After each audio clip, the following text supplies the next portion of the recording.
Baiklah, shalom dan selamat pagi jemaat Tuhan, baik yang ada di tempat ini maupun yang ada di Zoom. Kita bersyukur hari ini kita masih bisa mengikuti ibadah minggu. Dan sebelum itu, mari sama-sama kita persiapkan hati kita untuk masuk dalam ibadah kita pada pagi hari ini.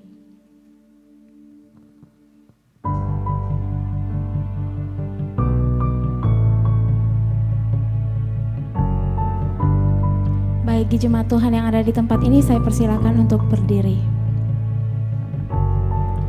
Bapa-Ku yang kekal, Pencipta yang esa, Maha Kuasa, dikandung Roh Kudus, Yesus Kristus datang, Juru selamatku. Ku percaya Allah Bapa, ku percaya Sang Putra, ku percaya Roh Kudus-Mu, Kau Allah Tritunggal. Ku percaya kebangkitan ada dalam kita, ku percaya dalam nama Yesus.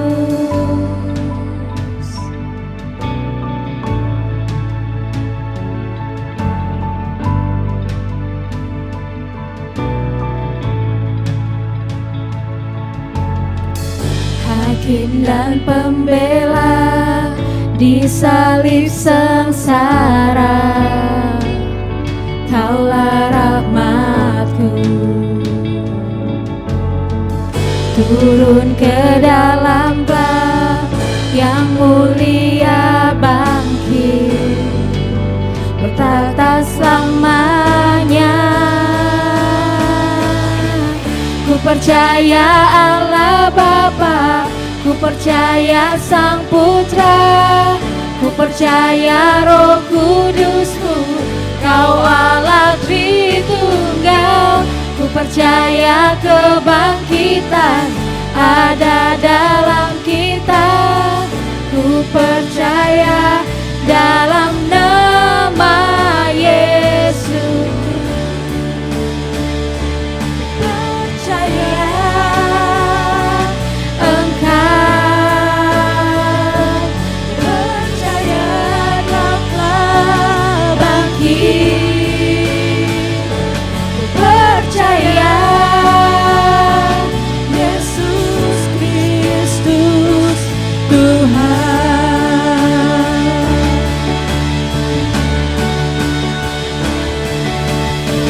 Ku percaya hidup kekal akhirnya anak darah, orang kudus bersekutu, gereja yang kudus.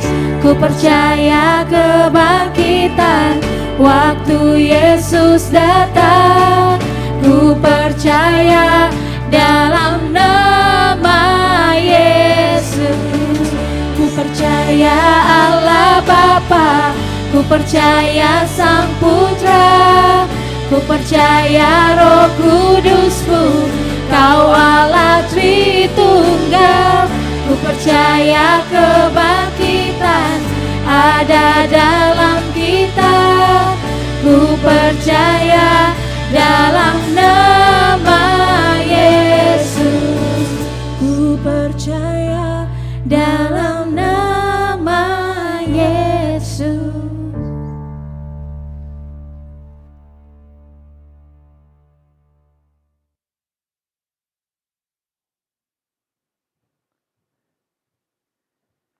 Jemaat yang dikasihi oleh Tuhan Yesus Kristus, yang di rumah ibadah juga beribadah di rumah masing-masing, kita mengikuti liturgi ibadah perjamuan kudus pada minggu pagi ini.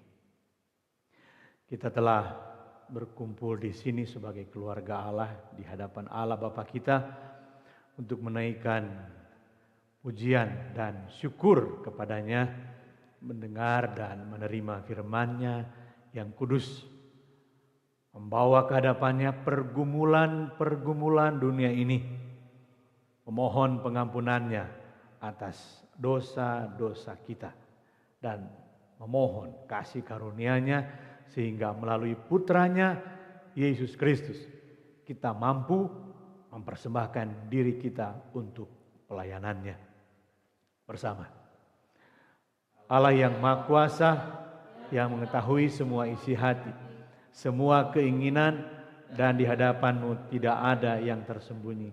Bersihkanlah pikiran dan keinginan hati kami melalui inspirasi Roh Kudus, sehingga kami dapat mengasihi-Mu dengan sempurna dan layak untuk mengagungkan nama-Mu yang kudus melalui Yesus Kristus Tuhan kami. Amin. Tuhan kita Yesus Kristus berkata, hukum yang pertama ialah Tuhan Allah kita adalah satu-satunya Tuhan. Kasihilah Tuhan Allahmu dengan segenap hatimu, dengan segenap jiwamu, dan dengan segenap akal budimu, dan dengan segenap kekuatanmu. Dan hukum yang kedua ialah kasihilah sesamamu manusia seperti dirimu sendiri. Tidak ada hukum lain yang lebih utama daripada kedua hukum ini. Bersama? Amin. Tuhan kasihanilah kami. Jemaat silakan duduk.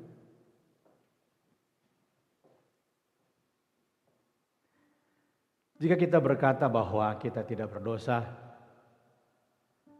maka kita menipu diri kita sendiri dan kebenaran tidak ada di dalam kita. Jika kita mengaku dosa kita, Allah adalah setia dan adil sehingga Ia akan mengampuni dosa-dosa kita dan menyucikan kita dari segala ketidakbenaran. Marilah kita mengaku dosa-dosa kita ke hadapan Allah yang Maha Kuasa bersama.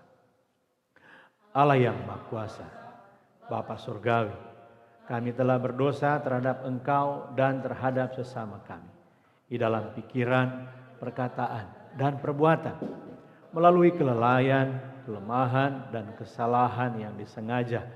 Kami sangat menyesal dan bertobat dari semua dosa kami. Demi Putramu Yesus Kristus yang telah mati untuk kami, ampunilah kami atas semua yang telah kami lakukan, dan karuniakanlah kami agar kami dapat melayani Engkau di dalam kehidupan yang baru bagi kemuliaan nama-Mu. Amin.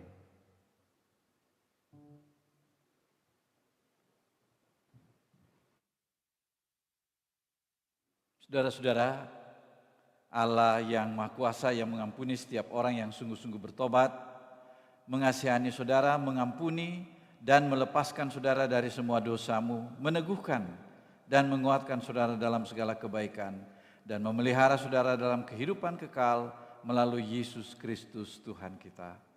Amin. Kita ucapkan bersama lagi. Kemuliaan bagi Allah di tempat yang maha tinggi dan damai sejahtera bagi umatnya di bumi. Tuhan Allah, Raja Surga, Allah Bapa yang Maha Kuasa, kami menyembah-Mu, kami menaikkan syukur kepadamu, kami memuji-Mu atas kemuliaan-Mu. Tuhan Yesus Kristus, Putra Tunggal Bapa, Tuhan Allah, Putra Domba Allah, Engkau telah menghapus dosa dunia.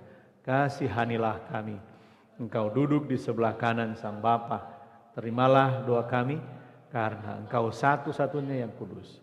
Engkau satu-satunya yang maha. Yesus Kristus bersama Roh Kudus dalam kemuliaan Allah Bapa kami. Amin.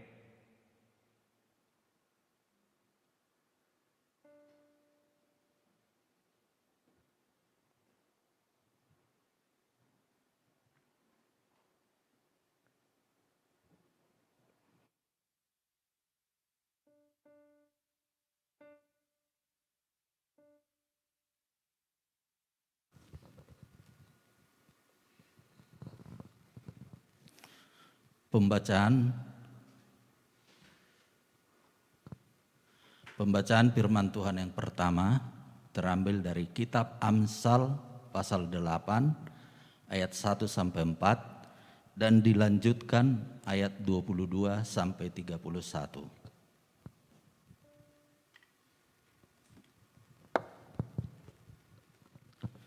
Amsal 8 dengan judul perikop Wejangan Hikmat. Bukankah hikmat berseru-seru dan kepandaian memperdengarkan suaranya di atas tempat-tempat yang tinggi di tepi jalan, di persimpangan jalan-jalan, di sanalah ia berdiri, di samping pintu-pintu gerbang di depan kota. Pada jalan masuk ia berseru dengan nyaring, "Hai para pria, kepadamulah aku berseru, kepada anak-anak manusia kutujukan suaraku." Dan dilanjutkan ayat 22 sampai 31. Tuhan telah menciptakan aku sebagai permulaan pekerjaannya, sebagai perbuatannya yang pertama-tama dahulu kala. Sudah pada zaman purbakala aku dibentuk, pada mula pertama sebelum bumi ada. Sebelum air samudra raya ada, aku telah lahir. Sebelum ada sumber-sumber yang syarat dengan air. Sebelum gunung-gunung tertanam, dan lebih dahulu daripada bukit-bukit aku telah lahir. Sebelum ia membuat bumi dengan padang-padangnya, atau debu dataran yang pertama. Ketika ia mempersiapkan langit, aku di sana. Ketika ia menggaris kaki langit pada permukaan air samudra raya. Ketika ia menetapkan awan-awan di atas, dan mata air samudra raya meluap dengan deras. Ketika ia menentukan batas kepada laut, supaya air jangan melanggar titahnya. Dan ketika ia menetapkan dasar-dasar bumi, aku ada sertanya sebagai anak kesayangan. Setiap hari aku menjadi kesenangannya, dan senantiasa bermain-main di hadapannya. Aku bermain-main di atas muka buminya, dan anak-anak manusia menjadi kesenanganku. Demikianlah firman Tuhan.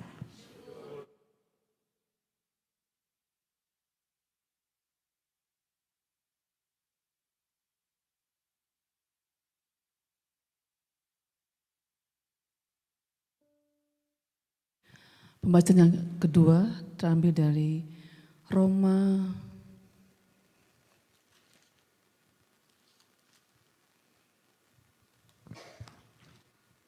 Roma 5 ayat 1 sampai 5. Roma 5 ayat 1 sampai 5, hasil pembenaran. Sebab itu kita yang dibenarkan karena iman, kita hidup dalam damai sejahtera dengan Allah oleh karena Tuhan kita Yesus Kristus. Oleh Dia kita juga beroleh jalan masuk oleh iman kepada kasih karunia ini. Di dalam kasih karunia ini kita berdiri dan kita bermegah dalam pengharapan akan menerima kemuliaan Allah.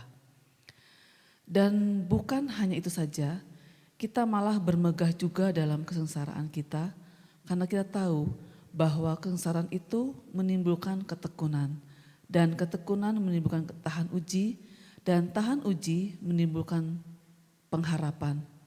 Dan pengharapan tidak mengecewakan, karena kasih Allah telah dicurahkan di dalam hati kita oleh Roh Kudus yang telah dikaruniakan kepada kita. Demikianlah firman Tuhan.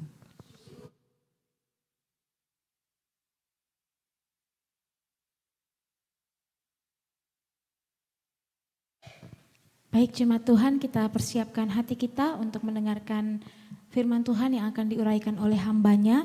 Oleh itu bagi jemaat Tuhan yang ada di tempat ini, saya persilakan kita untuk berdiri. Bersama kita akan menyembah Tuhan.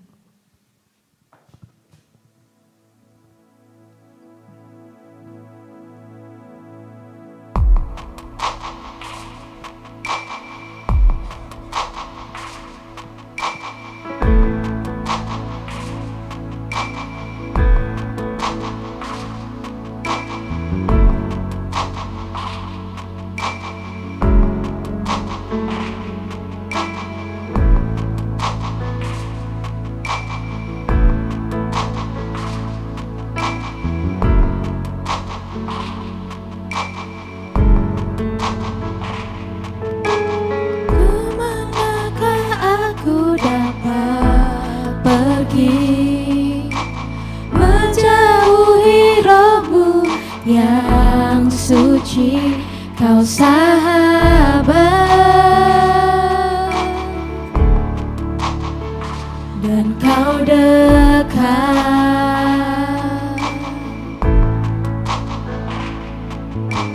bahkan seluruh pengabdianku tak bisa membalas kesetiaan-Mu, sungguh mulia dan berharga,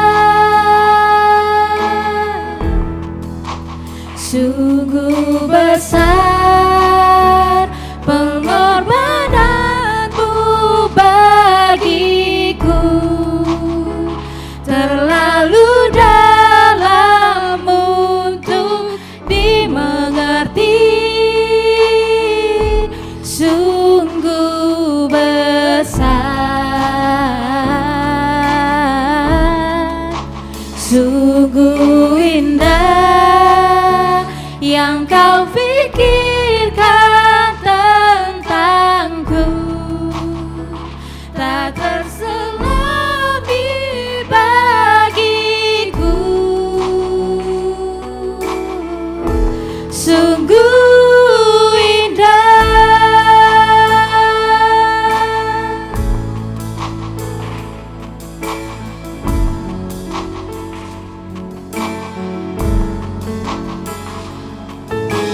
bahkan seluruh pengabdianku tak bisa membalas kesetiaan-Mu, sungguh mulia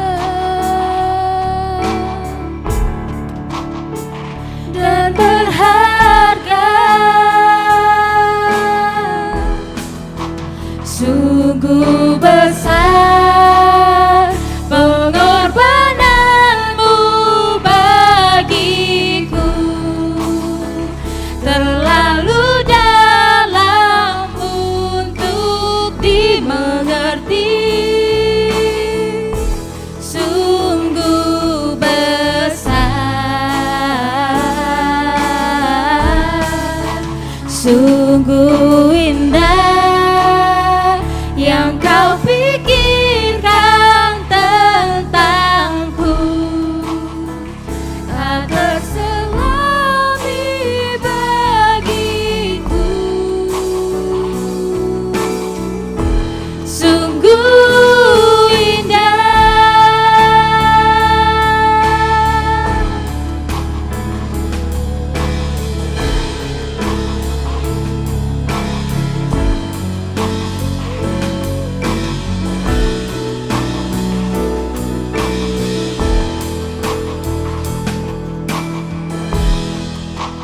sungguh besar pengorbanan-Mu bagiku, terlalu dalam untuk dimengerti, sungguh besar,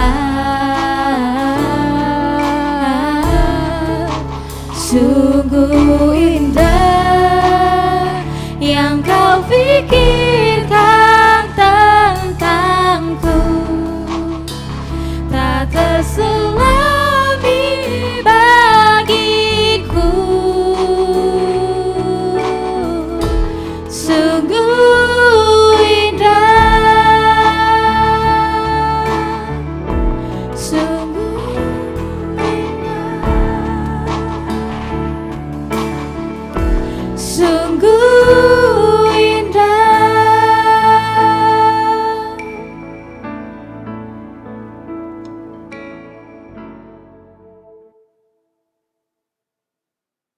Kita tetap berdiri, kita akan mengikuti pembacaan Injil.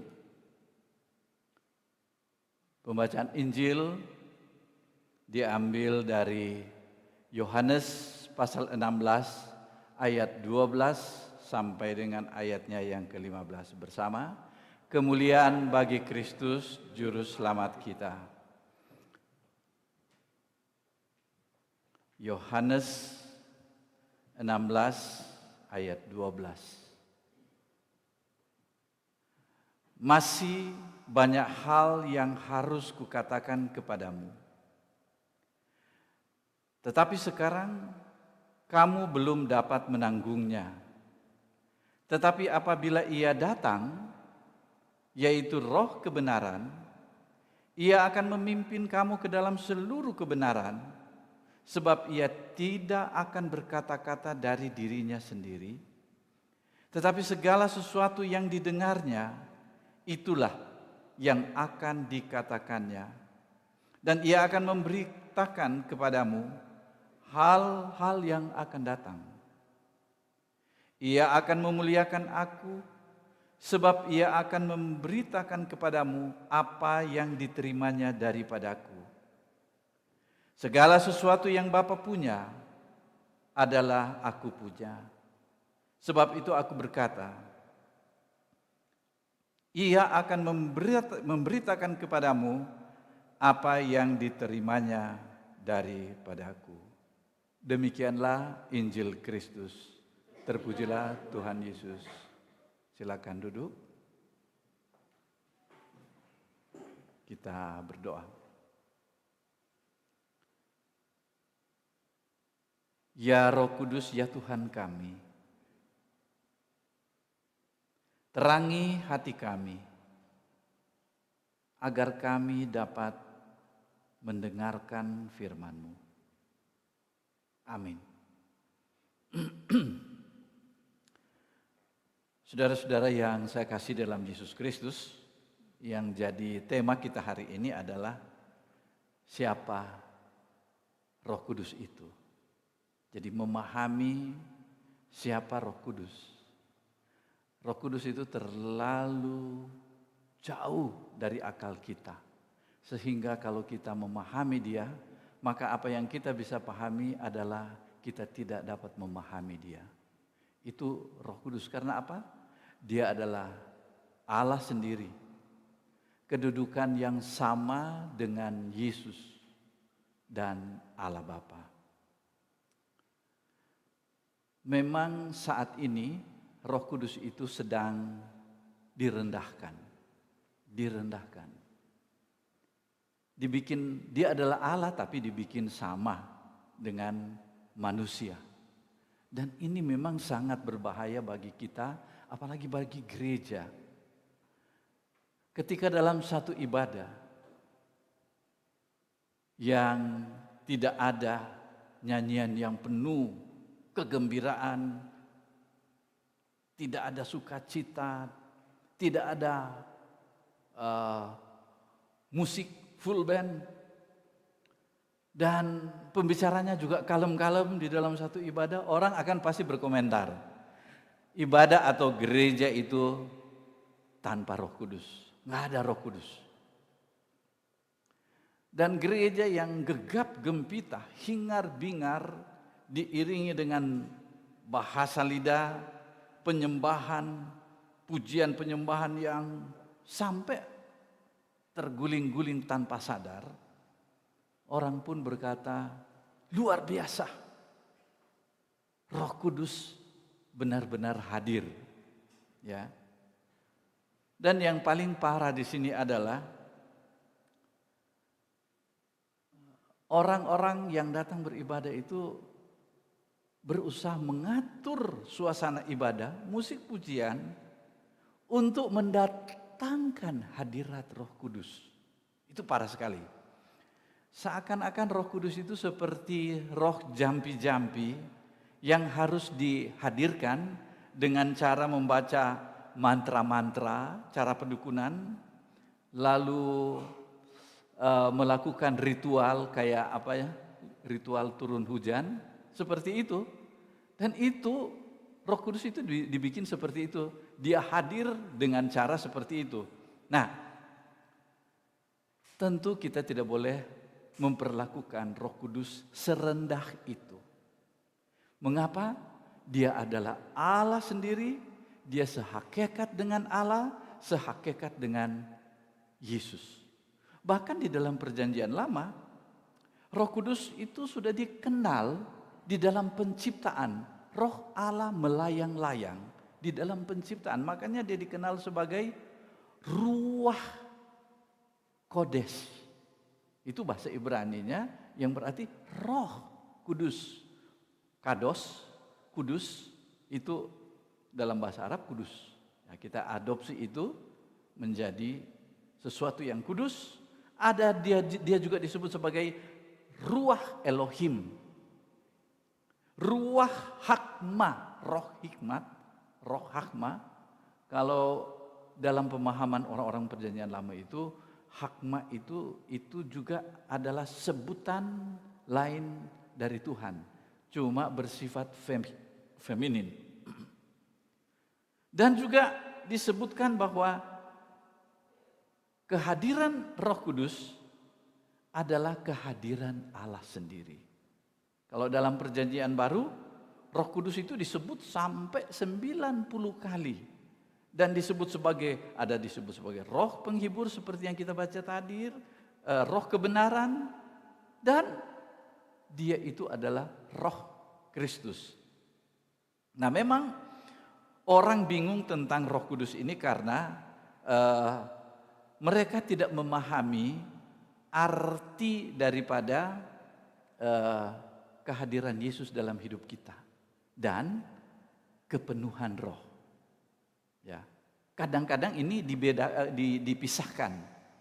Ketika seorang percaya dan dia terima Yesus, maka ingat, kita mengundang Yesus itu, Tuhan Yesus, saya percaya, saya terima Engkau. Nah, Yesus masuk dalam hatinya, menempati hidupnya, tetapi jangan salah. Yang menempati hidupnya itu adalah Roh Kristus. Yesus sendiri, Roh Kudus sendiri. Jadi orang yang sudah pernah terima Yesus, jangan kita katakan tidak punya Roh Kudus. Ketika dia terima Yesus, dia punya Roh Kudus. Lalu apa yang membedakan? Nah, berbeda lagi dengan orang yang dipenuhi dengan Roh Kudus. Sama dengan kalau kita mengisi botol minuman, kita isi setengah. Nah, isi setengah kita katakan botol itu berisi air, tapi tidak penuh. Nah, kehidupan Kristen itu seperti itu. Punya Roh Kudus, punya Yesus. Tapi dia tidak sepenuhnya dikuasai oleh Kristus atau dikuasai oleh Roh Kudus. Nah, pertanyaannya ialah bagaimana orang itu bisa dikatakan orang itu dipenuhi dengan Roh Kudus? Nah, orang itu dipenuhi dengan Roh Kudus itu bisa berkali-kali. Orang ditempati oleh Roh Kudus cukup satu kali waktu dia terima Yesus. Jadi ketika orang menerima Yesus, pada saat itu dia disegel, dimeteraikan sebagai anak Allah. Orang jadi anak itu, makanya dipakai istilah anak. Orang menjadi anak Tuhan itu namanya anak. Anak itu cuma satu kali. Tidak mungkin seperti kata Yesus kepada Nikodemus, dia itu tidak mungkin kembali lagi ke rahim ibunya dan dilahirkan kembali. Cukup satu kali. Jadi orang tidak boleh bilang saya hadir di KKR dan saya terima Yesus lagi. Jadi semakin banyak terima Yesus, semakin bagus. Nah, tentu tidak demikian. Karena apa? Ada janji Tuhan. Dalam Ibrani 13 ayat yang kelima dikatakan bahwa Aku sekali-kali tidak akan meninggalkan engkau. Itu janji Tuhan. Jadi kalau orang terima Yesus berkali-kali, seolah-olah dia tidak percaya bahwa Yesus itu berjanji. Sekali dia masuk, dia tidak akan tinggalkan. Nah, tapi tidak berarti bahwa orang yang sudah punya Yesus ini lalu kemudian hidupnya itu jadi suci.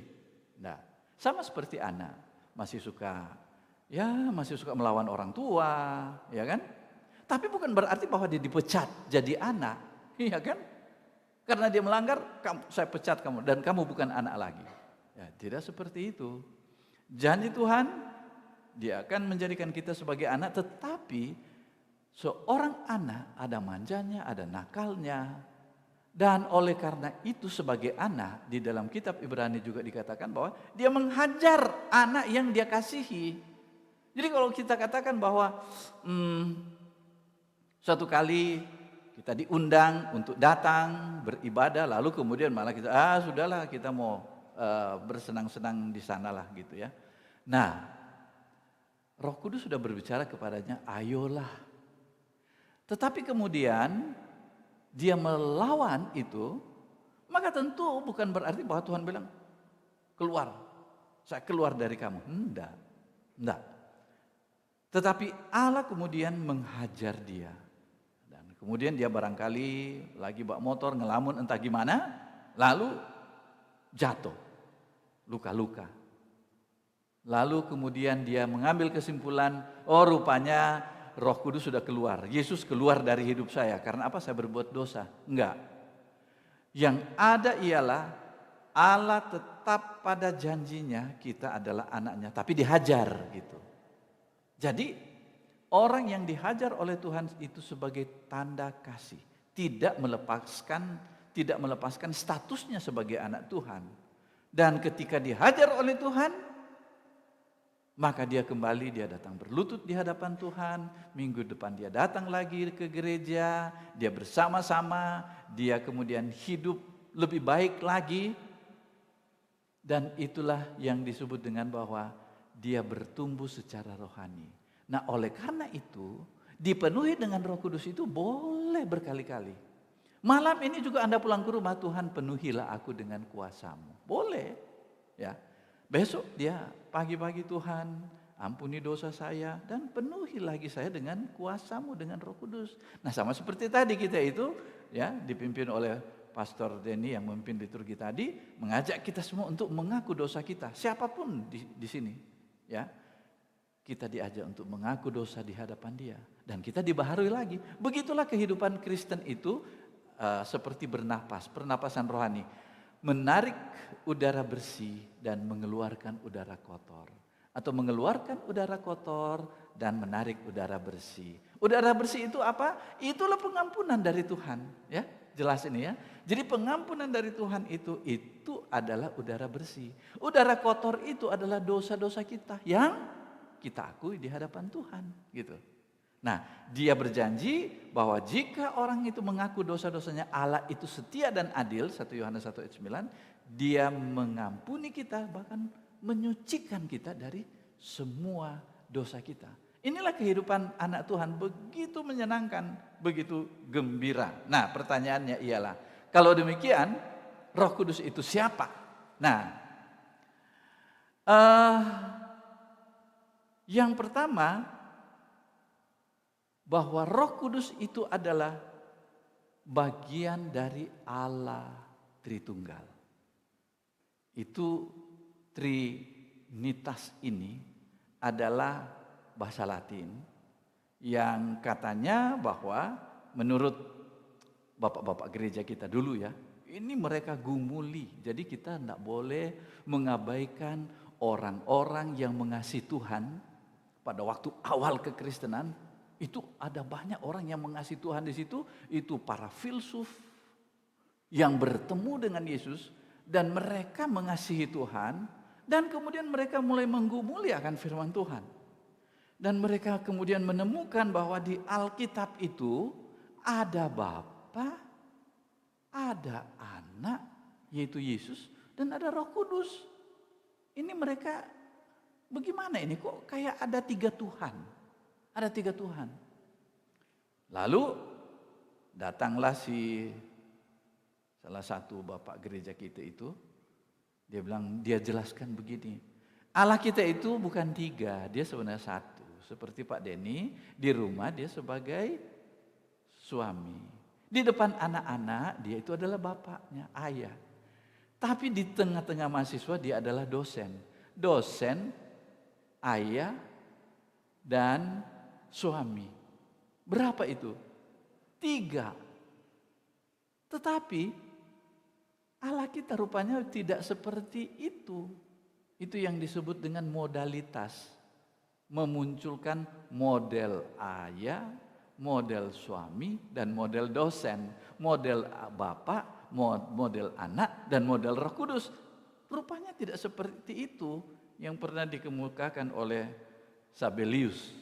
Ya, Sabellius itu ya gampang saya ingat karena apa? Saya terasosiasi dengan kata Sebelius. Nah, memang banyak orang yang bisa terima konsep itu, tapi sekali lagi bahwa bukan seperti itu. Ya, ada juga yang mengatakan bahwa Roh Tuhan itu, jiwa Yesus itu, jiwa Yesus dan Firman itu sebetulnya sebelum Yesus lahir secara manusia itu sudah ada. Sebelumnya sudah ada jauh sebelumnya. Dan itulah Allah manusia.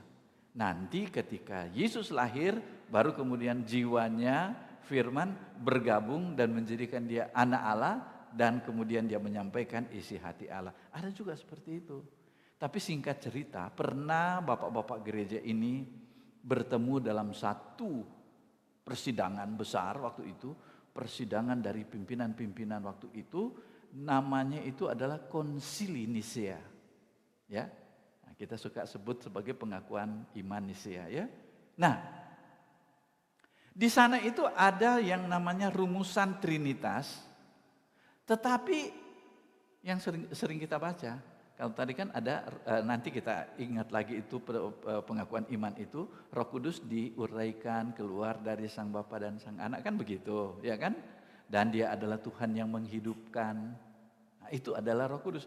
Tetapi pada waktu Nisia tahun 318 itu mereka bertemu waktu itu, mereka itu sebutkan Allah Bapa banyak, Allah Anak banyak, tapi dan cuma disebutkan dan Roh Kudus. Jadi cuma disebutkan dan Roh Kudus. Tidak diuraikan. Tapi sudah mulai sejajar. Nanti pada Konsili Konstantinopel tahun 381, baru kemudian jadi berapa tahun sesudah itu ya? Lumayan. 70 tahun sesudah itu, lalu kemudian rumusan tentang Roh Kudus itu dikatakan begini. Tuhan yang seperti yang ada di pengakuan kita. Tuhan yang menghidupkan, yang keluar dari Bapa dan bersama dengan Bapa dan Putra disembah dan dimuliakan. Nah, ini didasarkan pada, kita tidak ada waktu untuk lihat 2 Korintus 3 ayat 17, Tuhan adalah roh. Dan di mana ada roh Allah, di situ ada kemerdekaan. Jadi Roh Kudus diambil dari situ bahwa dia itu sejajar dengan Allah.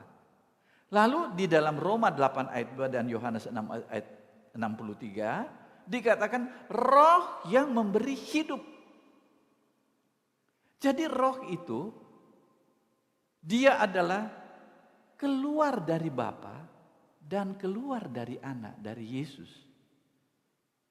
Istilahnya itu adalah filioku.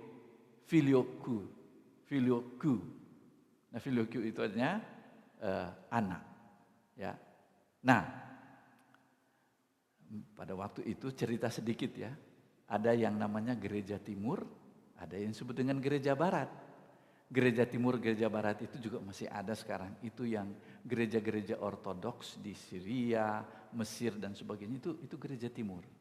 Nah, gereja barat yaitu yang diwarisi oleh Roma dan kemudian gereja-gereja Protestan sampai sekarang ini.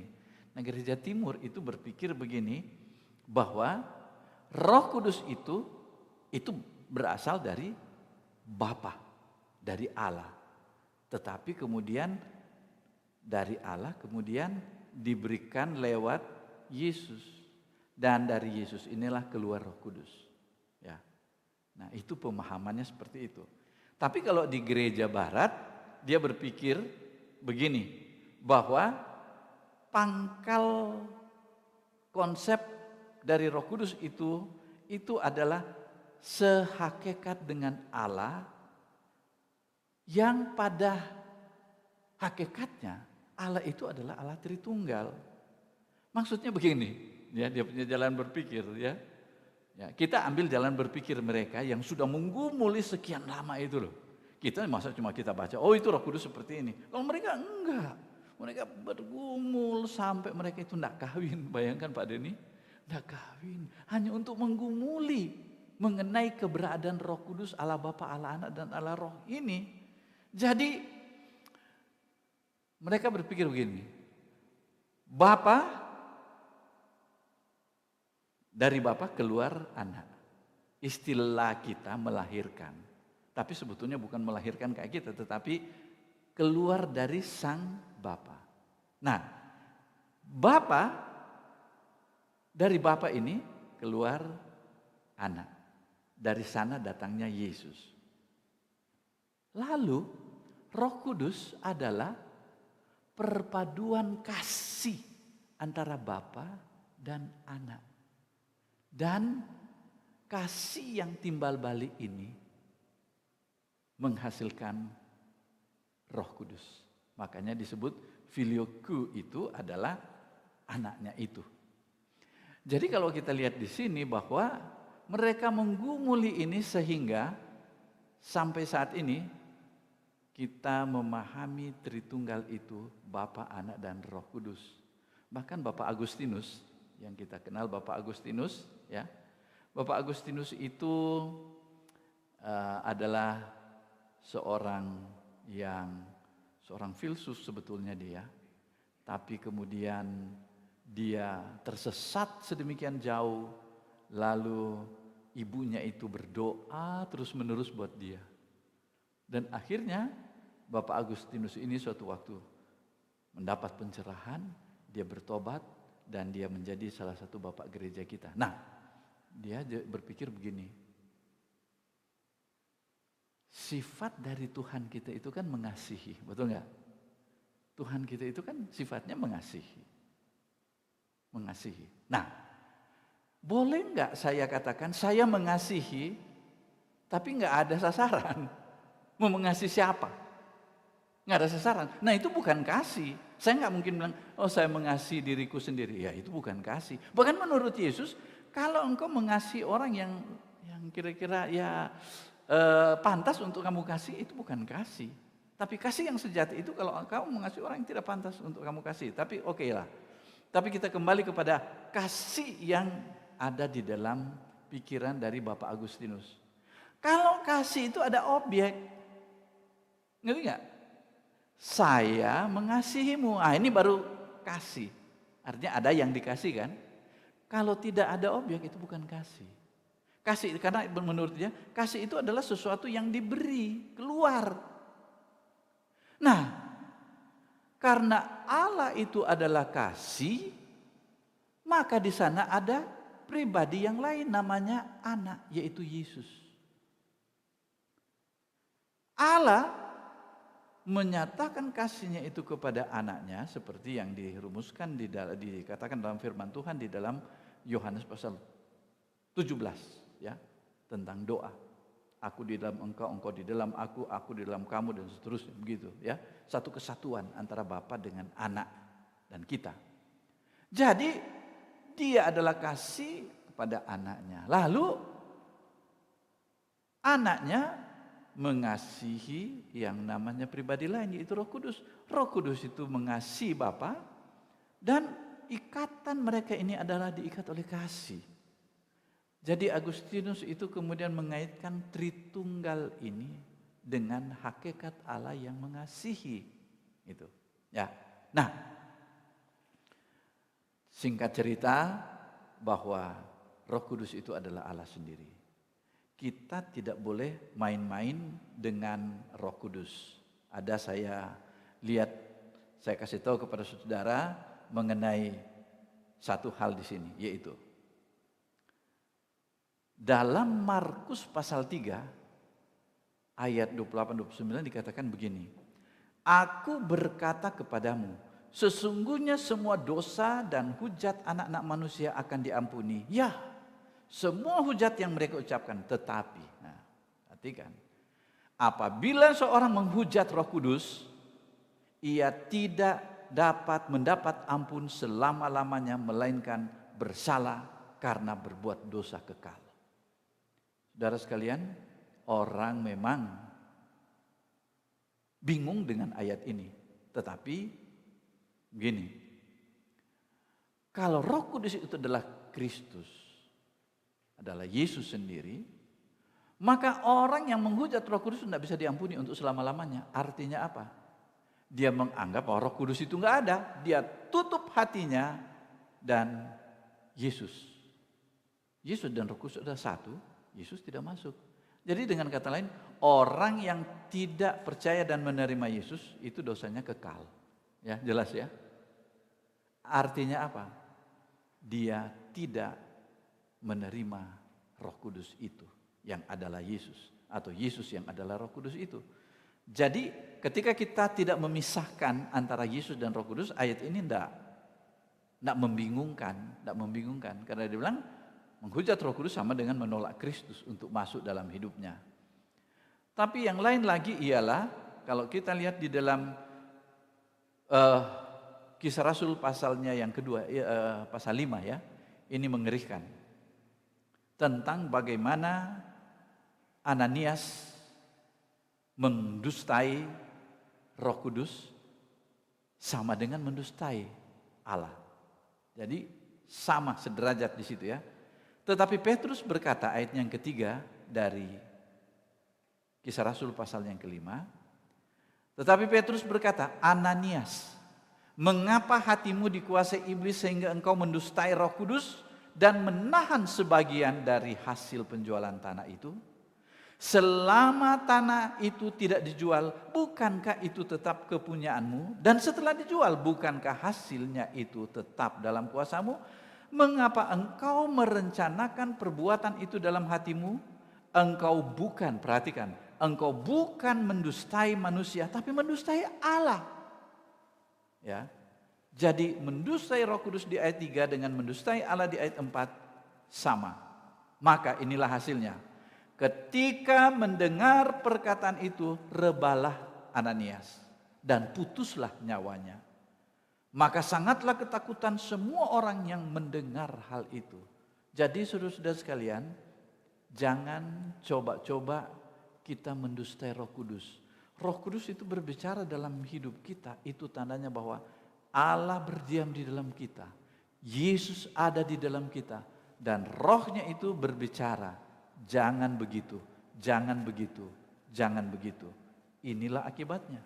Kalau sampai kita tidak mengindahkan pekerjaan Roh Kudus dalam hidup kita. Nah, Roh Kudus di satu pihak kita lihat ialah bahwa justru dialah yang membantu kita ketika kita berdoa. Nah, ini sih liturgi Anglikan itu orang kadang bilang, kok doanya dibaca? Padahal jelas-jelas firman Tuhan bilang, kamu itu gak bisa berdoa. Karena ketika kamu berdoa, doamu itu cuma datang dari keinginan hatimu. Apa kita bisa berdoa? Apa kita bisa menyatakan segala sesuatu dari diri kita? Itu namanya curhat saja. Curhat. Tapi kata-katanya itu gak beraturan. Roh Allah, Roh Kudus adalah roh yang tidak bertentangan dengan firman Tuhan. Firman Tuhan bilang, kalau kamu meminta sesuai dengan kehendakku, sesuai dengan firman Tuhan, dia akan mengabulkannya. Nah, bagaimana kita mau katakan sesuai dengan kehendak Tuhan sementara kita berdoa di luar firman? Makanya doa-doa kita itu sebetulnya adalah doa-doa yang kita angkat dari firman Tuhan dan itulah yang kita ungkapkan kepada Tuhan. Misalnya doa yang sesuai dengan kehendak Tuhan. Ya Roh Kudus, penuhilah aku dengan kuasa-Mu. Tolonglah aku. Ya. Kemudian, ya Yesus, aku membuka hatiku dan menerima Engkau dalam hidupku. Itu adalah doa yang paling manjur. Doa yang menempati doa yang paling tinggi. Yaitu apa? Kita itu meminta Tuhannya yang datang, bukan minta berkatnya. Orang kan begitu, lebih mengutamakan berkatnya, tapi Tuhannya dia tolak, gitu. Untung Tuhan kita itu baik. Kalaupun dia ditolak, dia tetap memanggil kita, mengasihi kita, mempedulikan kita. Jadi itulah doa. Nah, lalu apalagi doa yang sesuai dengan firman Tuhan? Doa yang sesuai dengan firman Tuhan ya Tuhan bilang, pergi beritakan Injil. Nah, Tuhan, pakailah saya agar saya dapat membawa jiwa untuk datang kepadamu, mengenal Engkau. Dan saudara-saudara sekalian, ketika Roh Kudus datang dan bekerja dalam hidup kita, Dia bekerja di dalam hati setiap orang yang mengakui Dia sebagai Tuhan, sebagai Allah yang hidup. Ini Roh Kudus. Nggak boleh main-main dengan Roh Kudus. Ya, Roh Kudus itu dijadikan sebagai orang itu nggak tahu firman Tuhan, tidak tahu isi hati Tuhan, hanya ingin untuk dilayani oleh Tuhan dan minta Roh Kudus penuhi aku. Penuhi untuk apa? Ya supaya aku dapat merasakan kehadiranmu. Ya ampun, kalau Anda ingin merasakan kehadiran Roh Kudus, kerjakan apa yang Dia inginkan. Apa itu?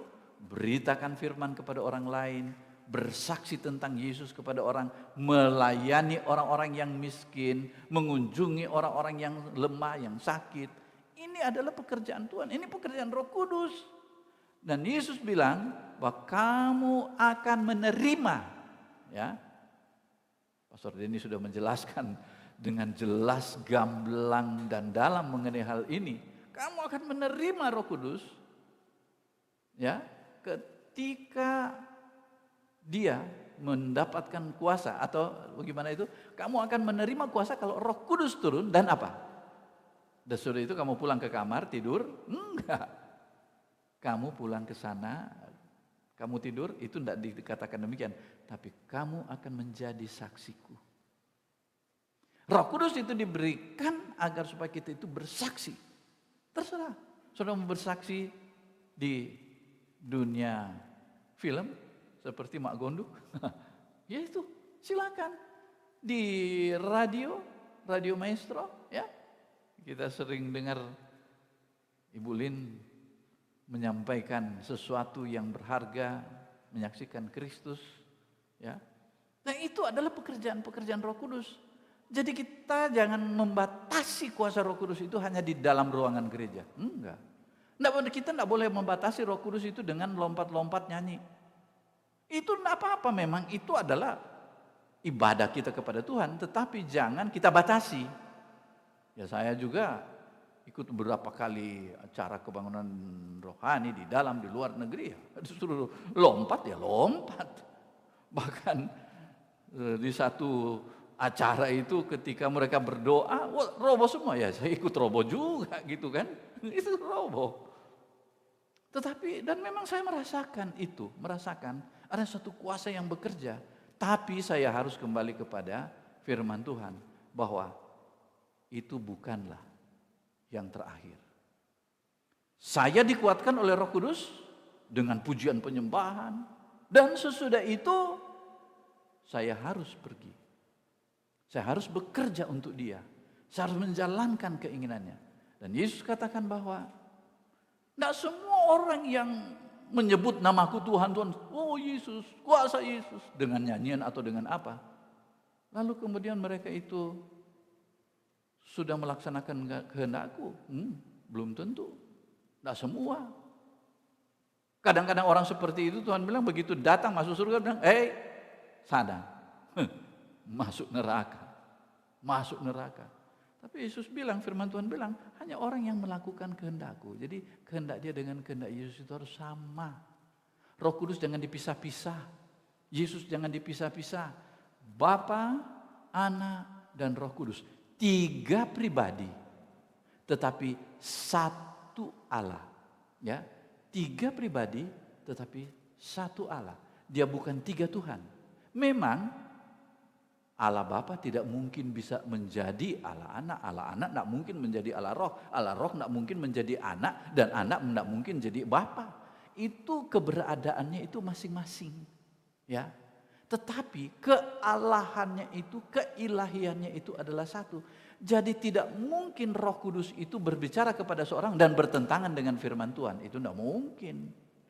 Firman Allah sesuai dengan apa yang dikatakan oleh Kristus, seperti yang dikatakan oleh Yohanes pasal 16 tadi, bahwa apa yang dia katakan itu dari Bapa, dari Anak, tidak mungkin bentrok. Nah disinilah saudara-saudara sekalian, kita itu harus pegang ini. Dan orang kemudian bertanya, kalau begitu Tuhan kamu 3, 1 tambah 1 tambah 1, 3 kan? Ya itu enggak boleh, itu namanya pikiran manusia, enggak boleh mengartikan Allah begitu. Bisa juga sih kita balas, jangan tambah dong, kali 1 kali 1 kali 1 kali 1, ya 1 kan? Tapi itu bukan jawaban kita. Jawaban kita ialah baca firman Tuhan. Lihat bagaimana ada Allah Bapa di sana, Allah Anak dan Allah Roh. Mereka adalah satu. Itu Tuhan kita. Tidak bisa dilepaskan satu dengan yang lain. Ketika orang katakan, saya dipenuhi dengan Roh Kudus, ya kamu melakukan kehendak Yesus. Ketika orang melakukan kehendak Yesus, saya berada di bawah perlindungan Allah Bapa yang diceritakan oleh Alkitab. Ya, saya percaya bahwa ketika kita pulang dari tempat ini, kita punya pemahaman yang jelas tentang siapa Tuhan yang kita sembah. Dan itu sangat mempengaruhi kehidupan kita. Jangan kita itu pergi beribadah, menyanyi, tapi kita tidak kenal siapa Tuhan kita. Ya, dalam praktek hidup kita harus ingat, ketika Anda dengar firman Tuhan, suatu waktu Anda lupa, bisa saja lupa, tapi di sana kemudian Anda diingatkan, jangan berbuat begitu. Karena apa? Karena itu bertentangan dengan kehendak Tuhan. Yang bicara itu adalah Roh Kudus, gitu. Tapi ketika Anda di satu pihak, Anda tertarik dengan seorang wanita cantik, lalu tiba-tiba ada suara yang berbicara, kayaknya dia yang cocok jadi istri Anda. Padahal Anda sudah punya istri kan? Itu adalah roh setan karena bertentangan dengan firman Tuhan. Mari saudara sekalian, kita memasuki di mana kita akan mulai hari ini, minggu ini, dan minggu seterusnya sampai masa Advent di bulan November nanti, Desember. Selama masa ini kita berada di dalam masa Roh Kudus. Roh Kudus selalu mengingatkan hidup kita, mana yang benar dan mana yang salah. Kita tundukkan kepala, kita berdoa. Ya Tuhan Yesus, Roh-Mu ada bersama-sama dengan kami. Dan kami tahu bahwa Roh Kuduslah yang memampukan kami untuk menjalankan firman Tuhan. Terima kasih untuk firman-Mu, terima kasih untuk kasih-Mu. Terima kasih untuk Roh-Mu yang menguatkan kami. Dalam nama Bapa, Anak, dan Roh Kudus, kami alaskan doa ini. Haleluya. Amin.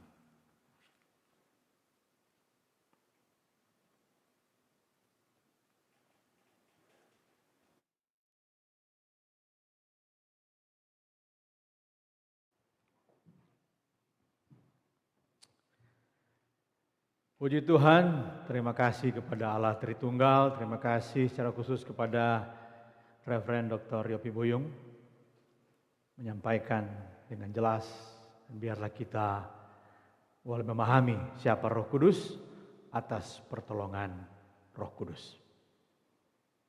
Jemaat Tuhan yang ada di rumah ibadah, saya undang kita sama-sama berdiri. Bersama-sama dengan gereja di segala abad dan tempat kita ikrarkan pengakuan iman Nicea Konstantinopel bersama. Kami percaya kepada satu Allah, Bapa yang Maha Kuasa, pencipta langit dan bumi, segala yang kelihatan dan yang tidak kelihatan.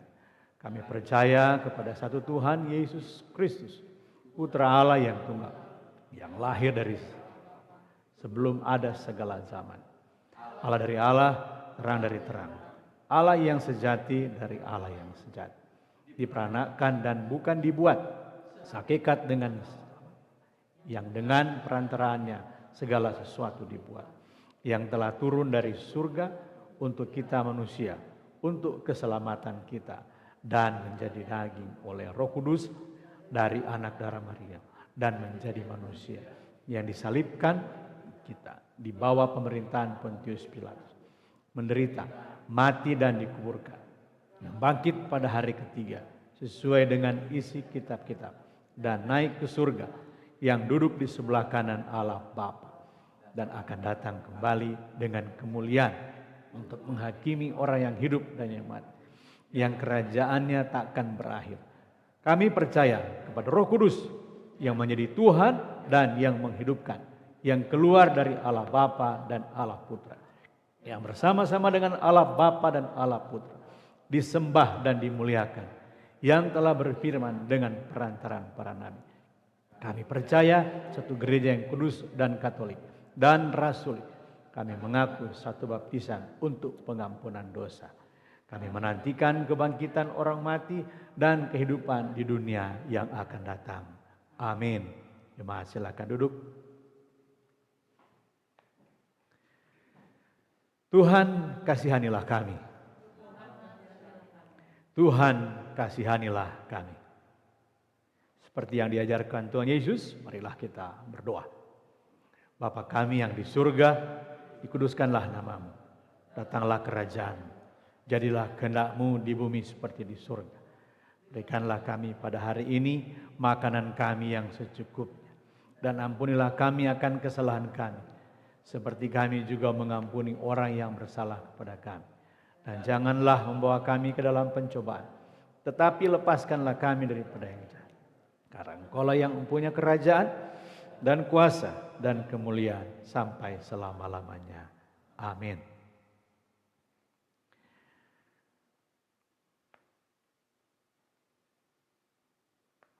Kita ungkapkan sama-sama doa kolekta ini. Allah dan Bapa yang kekal, Engkau menciptakan kami dengan kuasa-Mu dan penebus kami dengan kasih. Tuntun dan kuatkanlah kami oleh Roh-Mu agar kami dapat memberikan diri kami dalam kasih dan pelayanan satu dengan yang lain dan kepadamu melalui Yesus Kristus Tuhan kami. Amin. Kita tundukkan kepala, kita berdoa syafaat. Ya Allah, pencipta dan pemelihara kehidupan manusia, kami berdoa untuk setiap orang dari setiap ras dan dalam setiap keperluan. Biarlah jalan-jalan-Mu dikenal di bumi dan kuasa penyelamatan-Mu kepada semua bangsa. Khususnya kami berdoa untuk bangsa-bangsa di mana ada anak-anak yang Tuhan utus untuk menjadi saksi di sana. Dimanapun mereka berada, kami percaya kuasa Roh Kudus ada pada mereka. Benar ada penguasa bangsa-bangsa, tapi kami punya yang maha kuasa, Allah Roh Kudus tetap bersama dan menyertai mereka untuk menjadi saksi bagi bangsa-bangsa. Tuhan dalam kemurahan-Mu, kami berdoa untuk gereja di seluruh dunia. Tuntun dan pimpinlah kami dengan Roh Kudus-Mu, sehingga semua yang mengaku dan menyebut dirinya orang Kristen dapat dituntun pada jalan kebenaran dan memegang teguh iman dalam kekuatan roh, dalam ikatan damai sejahtera dan dalam kebenaran hidup.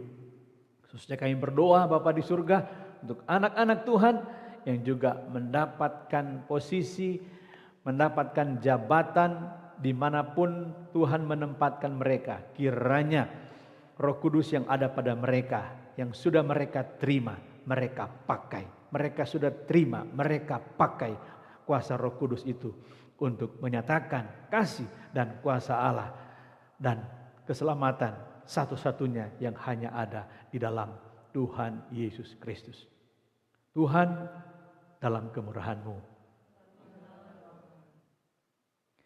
kami menyerahkan kepada kebaikan-Mu sebagai Bapa mereka yang cemas dan tertekan dalam pikiran maupun secara jasmani. Hiburkanlah dan lepaskanlah mereka dalam keperluan mereka. Berikanlah kesabaran kepada mereka dalam penderitaan mereka dan munculkanlah kebaikan dari kesulitan mereka. Khususnya kami berdoa Bapa di surga untuk anak-anak Tuhan juga yang mengalami berbagai macam kesulitan. Mungkin juga penganiayaan, penderitaan. Tetap kami berdoa Tuhan, kiranya Kuasa Roh Kudus boleh memberikan penghiburan bagi mereka yang sedih. Kuasa Roh Kudus memberikan kekuatan bagi mereka yang lemah. Kuasa Roh Kudus memberikan kesembuhan bagi mereka yang sakit. Kuasa Roh Kudus menyatakan keberhasilan bagi mereka yang merasa gagal. Terima kasih Bapa dalam surga, kami percaya Tuhan mendengar dan menjawab doa-doa kami. Bapa yang Maha Pengasih, terimalah doa-doa ini demi Putramu, Juru Selamat kami, Yesus Kristus. Amin.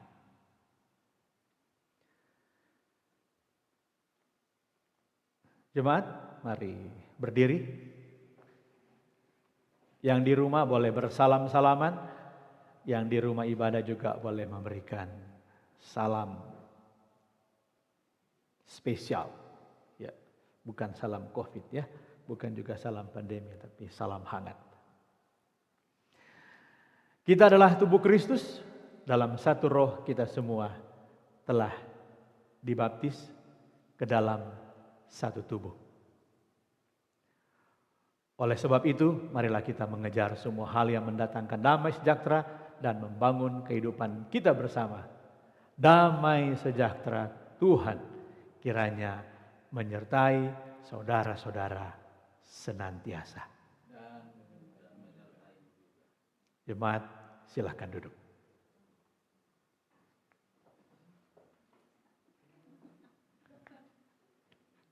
Boleh salam lagi.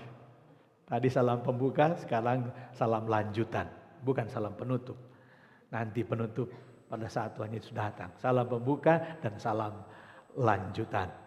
Tiba saatnya kita akan memberikan persembahan. Jemaat Tuhan yang ada di rumah ibadah boleh menyiapkan persembahan, dan yang ada di rumah masing-masing untuk boleh juga memberikan persembahan secara online melalui transfer via banking atau e-banking atau lewat anjungan tunai mandiri.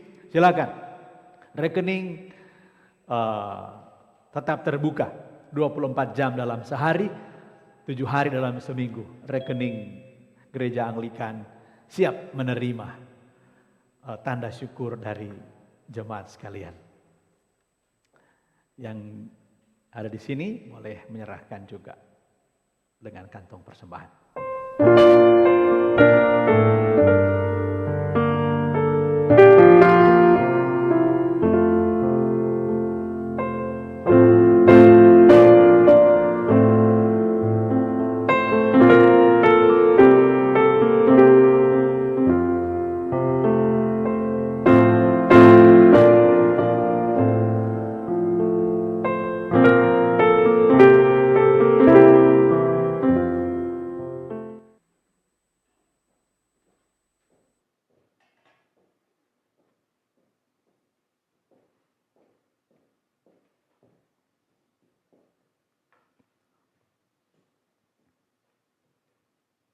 Ya, bagi jemaat Tuhan yang mungkin belum tahu nomor rekening gereja, apakah bisa ditampilkan?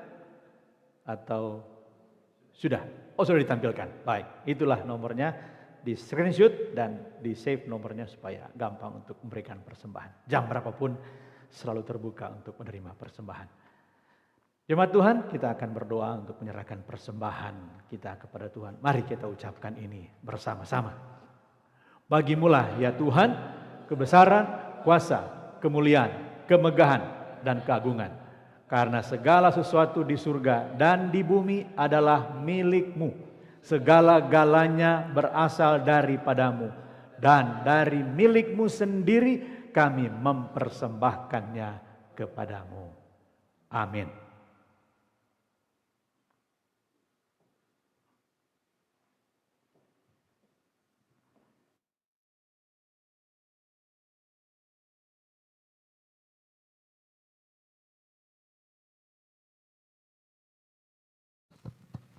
Baik Bapak Ibu, kita akan mendengarkan beberapa pengumuman.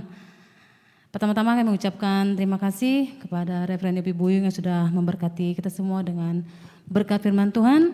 Tuhan Yesus memberkati Bapak dalam pelayanan rumah tangga dan kesehatan. Kami juga mengucapkan selamat datang kepada Bapak Ibu, baik yang hadir secara onsite maupun secara online. Dan kami menantikan kehadiran Bapak Ibu di hari-hari Minggu yang akan datang. Kami juga mengucapkan selamat ulang tahun kepada jemaat Tuhan yang berulang tahun di bulan Juni. Mungkin kita tidak ingat siapa namanya dan siapa, tapi kami tetap mengucapkan selamat ulang tahun dan Tuhan Yesus memberkati. Hari ini kita akan ada perjamuan kudus, masing-masing kita mempersiapkan hati kita untuk kita menerima perjamuan ini. Dan pengumuman-pengumuman selanjutnya mungkin kita bisa update di grup gereja. Terima kasih. Mungkin ada tambahan dari referen? Baik, terima kasih.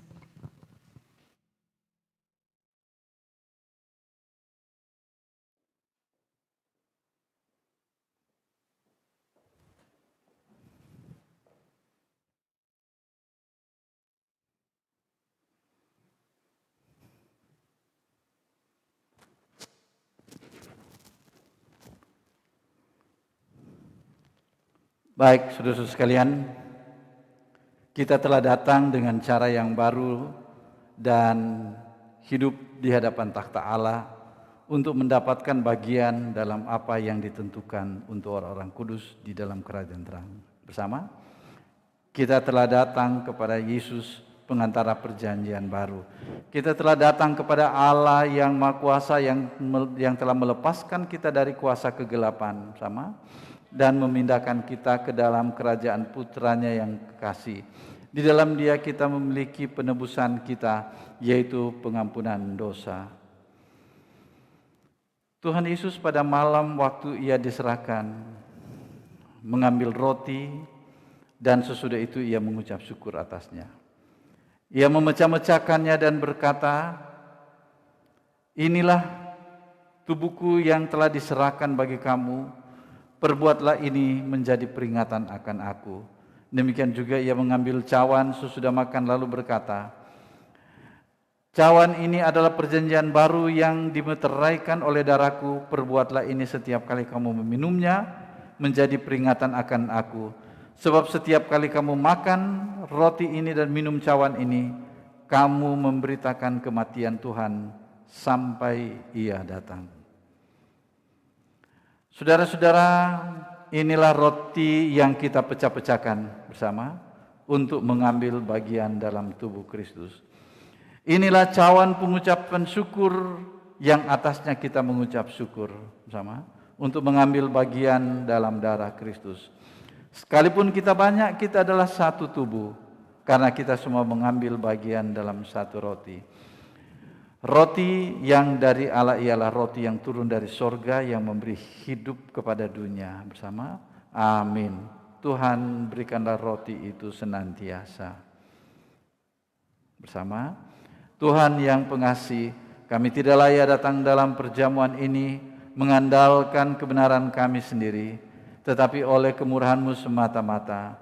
Kami tidak layak mengumpulkan rema-rema yang berada di bawah meja-Mu. Tetapi Engkau adalah Tuhan yang sama, yang senantiasa berbelas kasihan. Oleh karena itu karuniakanlah kami, Tuhan yang pengasih, untuk memakan tubuh putra-Mu yang terkasih, Yesus Kristus, dan meminum darah-Nya. Maka kami selamanya tinggal di dalam Dia, dan Dia di dalam kami. Amin. Kami bersyukur kepada-Mu Tuhan untuk pemberian roti dan anggur ini bersama. Kami menerima sana kasih karunia ini dengan iman dan ucapan syukur. Saudaraku, datanglah dengan iman. Terimalah tubuh Tuhan kita Yesus Kristus yang telah diberikannya untukmu dan darahnya yang telah dicurahkannya untukmu. Makan dan minumlah sambil mengingat bahwa Ia telah mati untukmu, dan makanlah Dia di dalam hatimu oleh iman dengan ucapan syukur.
Baik, saudara, kita mau menaikkan doa syukur kita. Mari kita ucapkan bersama-sama. Bapa Sorgawi, kami bersyukur kepadamu untuk persekutuan kami dalam keluarga beriman. Kami memuji-Mu karena Engkau telah memberi kami makan dan kehidupan Kristus melalui firman dan sakramen. Mampukan kami dengan Roh Kudus-Mu untuk menjadi saksi bagi Kristus dengan membagikan kabar baik dan dengan melakukan tindakan iman, kasih dan perbuatan baik. Peliharalah kami tetap setia sampai hari ketika Yesus Kristus datang kembali dan seluruh ciptaan-Mu hidup untuk memuji nama-Mu melalui Kristus Tuhan kami. Amin. Saudara sekalian, kasih karunia Tuhan kita Yesus Kristus dan kasih Allah dan persekutuan Roh Kudus menyertai kita senantiasa. Marilah kita pulang dalam damai untuk mengasihi dan melayani Tuhan bersama, kita katakan amin. Kita masuk dalam nyanyian penutup. Mungkin ada di antara saudara yang mau memberi persembahan, bawa ke depan.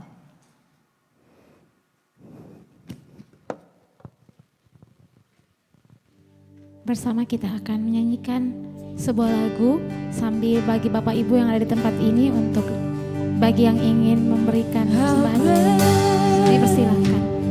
Is our God, sing with me, how great is our God, and all will sing how great is our God.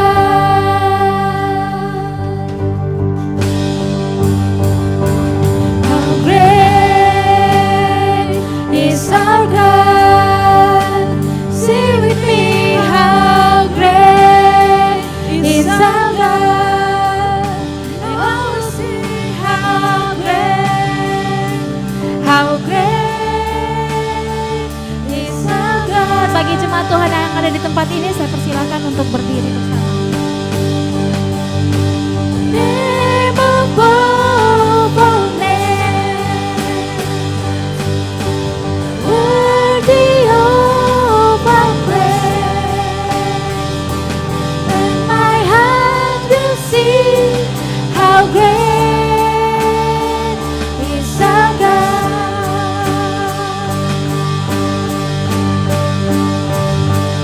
How great above all names, worthy of our praise, and my heart will sing how great is our God.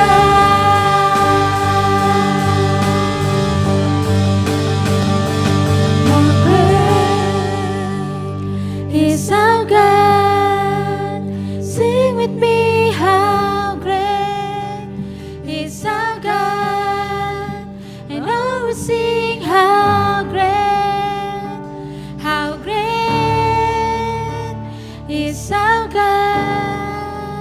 Oh, sing how great, and oh, sing how great is our God.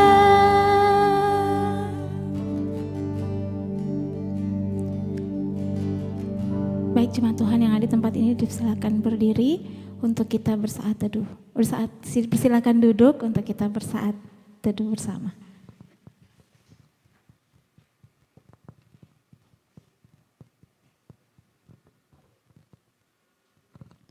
Amin. Selamat hari Minggu, Tuhan Yesus memberkati.